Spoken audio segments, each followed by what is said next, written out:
Estamos unidos em nome do Pai, do Filho e do Espírito Santo. Amém. Santos Cornélio, Papa, e Cipriano, Bispo, mártires, memória. Primeira leitura. O bispo tem o dever de ser irrepreensível. Do mesmo modo, os diáconos possuam o mistério da fé junto com uma consciência limpa. Leitura da primeira carta de São Paulo a Timóteo, capítulo 3. Caríssimo, eis uma palavra verdadeira. Quem aspira ao episcopado, saiba que está desejando uma função sublime. Porque o bispo tem o dever de ser irrepreensível, marido de uma só mulher, sóbrio, prudente, modesto, hospitaleiro, capaz de ensinar. Não deve ser dado a bebidas nem violento, mas condescendente, pacífico, desinteressado. Deve saber governar bem sua casa, educar os filhos na obediência e castidade.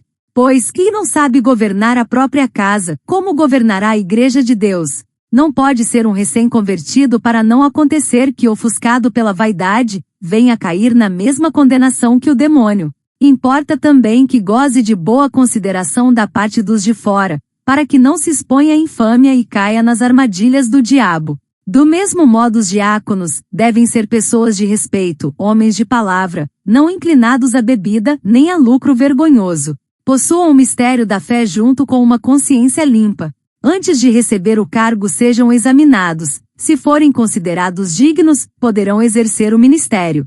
Também as mulheres devem ser honradas, sem difamação, mas sóbrias e fiéis em tudo. Os diáconos sejam maridos de uma só mulher, e saibam dirigir bem os seus filhos e a sua própria casa. Pois os que exercem bem o ministério, recebem uma posição de estima e muita liberdade para falar da fé em Cristo Jesus. Palavra do Senhor. Graças a Deus. Salmo responsorial. Salmo 100, 101. Viverei na pureza do meu coração. Eu quero cantar o amor e a justiça, cantar os meus hinos a vós, ó Senhor. Desejo trilhar o caminho do bem, mas quando vireis até mim, ó Senhor? Viverei na pureza do meu coração, no meio de toda a minha família. Diante dos olhos eu nunca terei qualquer coisa má, injustiça ou pecado. Farei que se cale diante de mim quem é falso e as ocultas difama seu próximo. O coração orgulhoso, o olhar arrogante não vou suportar e não quero nem ver. Aos fiéis desta terra eu volto meus olhos, que eles estejam bem perto de mim. Aquele que vive fazendo bem será meu ministro, será meu amigo. Viverei na pureza do meu coração. Aclamação ao Evangelho. Aleluia, aleluia, aleluia. Um grande profeta surgiu entre nós, e Deus visitou o seu povo.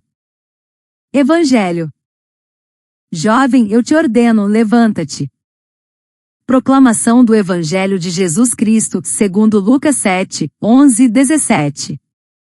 Naquele tempo, Jesus dirigiu-se a uma cidade chamada Naim. Com ele iam seus discípulos e uma grande multidão. Quando chegou à porta da cidade, eis que levavam um defunto filho único, e sua mãe era viúva. Grande multidão da cidade a acompanhava. Ao vê-la, o Senhor sentiu compaixão para com ela e lhe disse: Não chores. Aproximou-se, tocou o caixão, e os que o carregavam pararam. Então Jesus disse: Jovem, eu te ordeno, levanta-te. O que estava morto sentou-se e começou a falar. E Jesus o entregou à sua mãe. Todos ficaram com muito medo e glorificavam a Deus, dizendo: Um grande profeta apareceu entre nós, e Deus veio visitar o seu povo. E a notícia do fato espalhou-se pela Judéia inteira e por toda a redondeza. Palavra da salvação. Glória a vós, Senhor. Reflexão. O Evangelho da compaixão e a Igreja que cuida.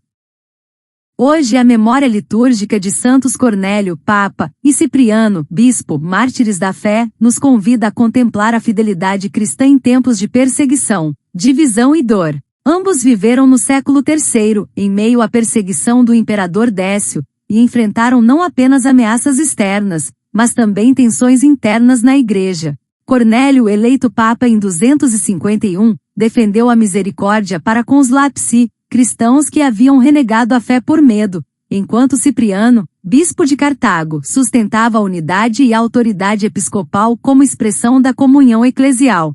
Juntos, foram testemunhas da verdade e da caridade, e seu martírio selou uma amizade espiritual que ecoa até hoje.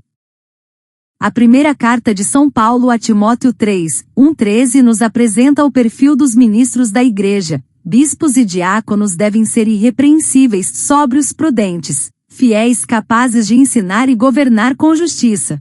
Essa exigência não é elitismo, mas expressão da responsabilidade de representar Cristo diante do povo. A Igreja Latina, por disciplina, exige o celibato dos bispos e presbíteros, como sinal de entrega total ao reino. O diácono permanente, por sua vez, pode ser casado, desde que o matrimônio tenha ocorrido antes da ordenação, uma vocação que une serviço e vida familiar.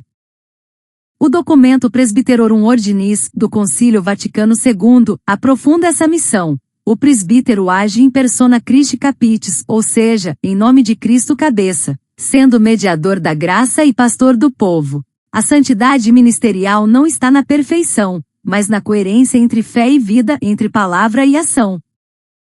Durante as perseguições, muitos cristãos caíram os chamados lapsi, do latim labi, escorregar. A controvérsia sobre sua reintegração dividiu a Igreja. Novaciano defendia a exclusão. Cornélio e Cipriano, com coração pastoral, afirmavam que a Igreja é mãe, e que a misericórdia é maior que o pecado. Cipriano escreveu: não se pode ter Deus como pai, quem não tem a Igreja como mãe. Essa visão moldou a doutrina da reconciliação e permanece viva na pastoral atual. No Evangelho segundo Lucas 7:11-17, Jesus se compadece da viúva de Naim, que havia perdido seu único filho. A dor dessa mulher é profunda. Ela não apenas sofre o luto, mas também a solidão e a vulnerabilidade social. Na cultura judaica da época, a viúva sem filhos era símbolo de desamparo total, sem proteção, sem sustento, sem voz. Jesus vê essa dor e não permanece indiferente. Ele se aproxima, toca o caixão, interrompe o cortejo da morte e diz: jovem, eu te ordeno, levanta-te. E o filho é devolvido à mãe. Hoje tantas mães vivem esse drama. Mães que perderam filhos para a violência urbana, para as drogas, para o suicídio, para o abandono. Mães que enfrentam o luto invisível, a dor sem nome. Viúvas que sustentam seus lares com fé e coragem, mas também com lágrimas. A Igreja, como corpo de Cristo, é chamada a ser presença viva e consoladora para todas as mulheres que sofrem, especialmente mães enlutadas e viúvas, não apenas por meio de palavras, mas através de gestos concretos de compaixão e cuidado. A comunidade cristã tem papel fundamental na vivência do Evangelho, sendo chamada a acolher com escuta respeitosa, criar espaços seguros para partilha e cura, organizar redes de apoio espiritual, emocional e material, agir com firmeza diante da violência, orientando, protegendo e denunciando quando necessário, e celebrar a memória e reacender a esperança por meio de liturgias que reconheçam a dor humana e promovam a fé como força restauradora. Os ministros ordenados e os fiéis leigos são convidados a ser instrumentos da misericórdia divina, visitando os que sofrem e devolvendo vida e dignidade aos que foram feridos pela perda, pela injustiça ou pela exclusão. Hoje, como ontem, a Igreja precisa de líderes íntegros, que governem com amor e sirvam com alegria, e de comunidades que testemunhem a fé com consciência limpa, oferecendo ao mundo um sinal autêntico de esperança, justiça e renovação. A doutrina social da Igreja nos lembra que a caridade deve se tornar ação concreta. A fé sem obras é morta. Por isso, cada fiel é chamado a ser instrumento da compaixão, da justiça e da esperança. Cornélio e Cipriano nos ensinam que a santidade não é um ideal distante, mas uma resposta concreta ao amor de Deus, vivida na fidelidade ao Evangelho, mesmo diante da perseguição, da queda e da dor. Moldaram a identidade da Igreja como comunidade de misericórdia e verdade, sendo modelos de liderança espiritual que unem firmeza doutrinal e ternura pastoral. Cipriano influenciou profundamente a teologia da comunhão e da autoridade episcopal, enquanto Cornélio antecipou o espírito pastoral que hoje vemos refletido em uma Igreja que cura, escuta e acolhe sem excluir. Em tempos de divisões, crises de fé e secularização, sua memória continua a inspirar coragem, humildade e compaixão. Como jovem de Naim, levantados pela palavra viva de Cristo, seus testemunhos seguem vivos, desafiando-nos a ouvir a voz do Senhor que nos diz: levanta-te, e a viver como ministros da esperança, amigos da verdade, testemunhas da vida. Oração. Levanta-te, Senhor, e caminha conosco. Senhor da vida, que tocaste o caixão do filho da viúva de Naim, e devolveste esperança ao coração ferido, vem também hoje tocar as dores escondidas de tantas mães que choram. Mães que perderam seus filhos para a violência, para o abandono, para o silêncio das ruas e das prisões. Mães que vivem o luto sem nome, a saudade sem fim, a ausência que grita. Que tua compaixão, Senhor, não seja apenas lembrança, mas presença viva em nossas comunidades, em nossas atitudes, em nossas mãos estendidas. Desperta em nós, Senhor, o olhar que vê, o coração que sente, os pés que se movem. Que não sejamos indiferentes às viúvas que caminham sozinhas, às mulheres que sustentam seus lares com fé e coragem, às famílias que enfrentam a dor sem apoio. Que sejamos igreja que acolhe, que escuta, que age. Que sejamos comunidade que denuncia a injustiça, que protege os vulneráveis, que oferece abrigo e dignidade.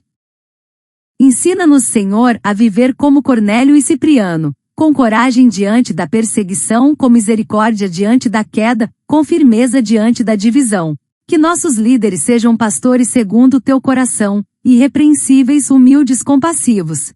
Que nossos diáconos e presbíteros sirvam com alegria, e que cada fiel viva o mistério da fé com consciência limpa. Dá-nos, Senhor, a graça de sermos instrumentos da tua ressurreição. Que possamos dizer, com tua autoridade e teu amor, levanta-te. A mãe que perdeu, a viúva que sofre, ao jovem que caiu, ao coração que se fechou. Que nossas ações concretas, escuta, acolhimento, denúncia, cuidado, sejam sementes de vida nova. E quando o mundo parecer escuro, quando a dor parecer maior que a esperança, lembra-nos, Senhor, que tu és o Deus que visita o seu povo. Que tua igreja, mesmo ferida, é tua esposa fiel. Que tua palavra, mesmo silenciada, é viva. Que tua cruz, mesmo pesada, é caminho de glória. Levanta-te, Senhor, e caminha conosco. E ensina-nos a caminhar com os que choram, com os que caem, com os que esperam. Amém. Ave Maria, cheia de graça, o Senhor é convosco, bendita sois vós entre as mulheres, bendito é o fruto do vosso ventre, Jesus. Santa Maria, Mãe de Deus, rogai por nós, pecadores, agora e na hora da nossa morte. Amém. Louvado seja nosso Senhor Jesus Cristo. Para sempre seja louvado. Continuamos unidos em nome do Pai, do Filho e do Espírito Santo. Amém.